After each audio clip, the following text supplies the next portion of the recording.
As for other aspects, such as the commoners' daily lives, economic development, laws, and regulations, Chieftain Xin didn't interfere at all.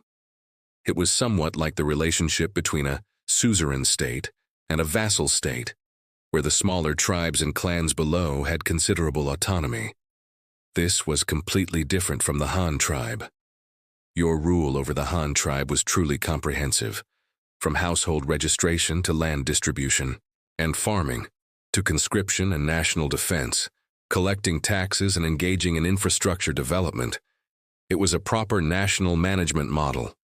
The degree of control was something the Xin tribe couldn't even dream of matching. This led to the Bamboo Island commoners having no strong sense of belonging to the Xin tribe. In contrast, the Han tribe commoners all understood clearly. They paid taxes to the Han tribe and enjoyed various welfare benefits provided by the Han tribe, while also shouldering the obligations of building and defending the tribe. Therefore, they all identified from the bottom of their hearts as members of the Han tribe, as upright Han people. This was the fundamental difference between the Han tribe and the Xin tribe. Therefore, the elder and his son were not averse to communicating with the Han tribe. Of course, the premise was that the Han tribe genuinely wouldn't harm them. "May I ask this Han tribe officer," the white-haired elder said, walking up to Xue Qingyao and getting straight to the point, "were the words you just spoke true? Can they be counted on?" "Of course, old sir. You can rest completely assured." Xue Qingyao patted his chest in guarantee. "What I just said, those were all orders from our chief. We soldiers, how would we dare to disobey the chief's orders? Otherwise, we would also lose our heads." The elder nodded, indicating his acceptance. He had heard a little about the Han tribe chief's status and power within the Han tribe. After all, their village was closest to the diplomatic mission, and they often heard the mission personnel talk about how wise and brilliant their chief was, how they did whatever he asked, obeying his every word. In short, the elder felt that those Han tribe people worshipped their chief to the point of prostration. Whatever the chief said was law, as if they were wound up like clockwork. If what this man said was truly their chief's order, then they probably wouldn't really harm his village. With the stone in his heart slightly lifted, the old man asked again, "I heard from the young people in the village just now that your Han tribe's grand army has occupied our farmlands. When will you be able to leave? You won't just stay in our fields forever, will you?" Xue Qingyao once again showed his trademark foreman-style smile, trying his best to appear amiable. "Please rest assured about this, elder. Our grand army has just landed and doesn't have a place to stay yet, so we chose this open farmland for temporary encampment. But please don't worry, the army won't stay here for too long.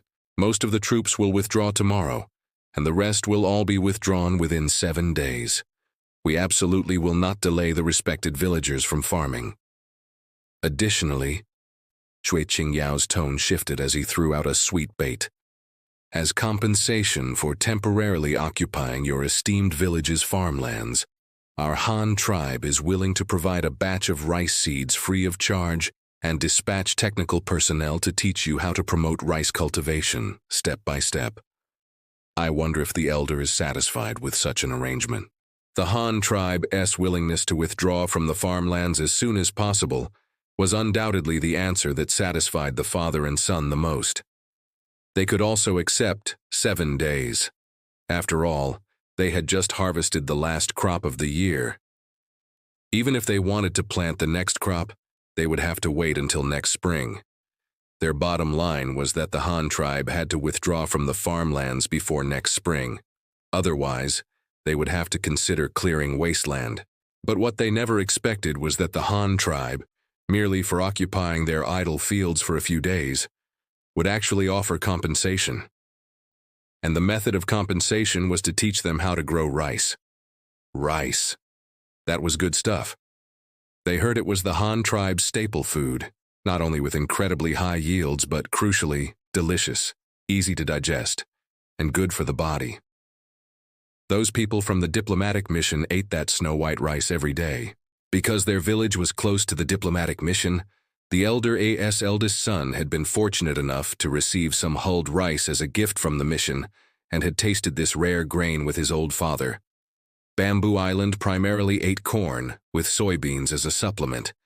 Their history of eating corn was incredibly long. Corn had high yields, so filling their stomachs wasn't a problem, but there had always been a major issue. It was hard to eat. It wasn't that chewing corn cobs was tiring, but corn was, after all, a coarse grain. Eating it for a short period or occasionally was good for the body, but eating it every day, year after year, caused significant wear and tear on the teeth. Not to mention these people had been gnawing on corn since childhood. Old people who lived to the elders' age basically had mouths full of rotten teeth. Trying to chew corn then was truly a case of the spirit being willing but the flesh weak. Want to eat meat? They could only drool at the sight of meat. It wasn't that they didn't have it, but their teeth were bad. They couldn't chew it. In the end, they could only drink some soup and water to live out their remaining days. But the Han tribe's rice and flour were different. Those were refined grains, not only nutritious but, crucially, easy to swallow, causing much less wear on the teeth. Even more importantly, they heard that rice and flour were much more resistant to spoilage than corn and could be stored for several years. Therefore, as soon as rice and flour appeared on Bamboo Island, they became the immortal grain that the locals dreamed of. Although the diplomatic mission had brought them wheat seeds and cultivation methods when they arrived, and they had successfully grown wheat, wheat still had many disadvantages compared to rice. Firstly, the yield wasn't great. Secondly, if wheat was cooked directly, the texture wasn't very good. The most suitable way to eat it was to grind it into flour and make various noodle dishes. The elder of this local village loved the Han tribe's noodles the most. When he wanted to eat meat, he would chop some minced meat with a steel knife to make a savory topping, pour it over hot noodles, and slurp it down without needing to chew. This was the most suitable, health-preserving meal for the elderly. Unfortunately, making flour required a stone mill, which they couldn't make themselves. Even if they grew wheat, they could only take it to the mill built by the diplomatic mission to be ground into flour, which was very troublesome. Therefore, compared to wheat, rice, a refined grain that could be eaten directly after hulling, was their top choice for large-scale cultivation. Thus, upon hearing Xue Qingyao offer to provide them with rice seeds and teach them how to grow rice, how could the father and son not be excited? They were happier than if they had won the lottery. "May I ask this officer?" The old man's voice trembled with excitement as he confirmed again. "You said you would teach us to grow rice. Is this true?"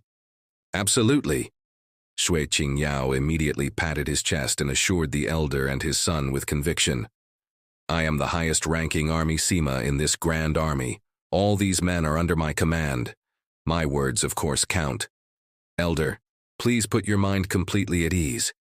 After this battle is over, our Han tribe will definitely fulfill our promise and teach you how to cultivate rice, step by step." As soon as these words were spoken, on the surrounding bamboo houses, the previously tightly shut doors and windows creaked open one after another. Numerous figures poked their heads out from behind the doors and windows. Men and women, old and young, adults and children, all craning their necks to look this way. Their eyes no longer held the fear and vigilance from before. Instead, they were filled with surprise, curiosity, and inquiry. The faces of the able-bodied men and women, who were the mainstays of farming, showed unconcealable excitement. The Han tribe was actually willing to teach them how to cultivate rice. This was simply a windfall from heaven. How could they not be excited?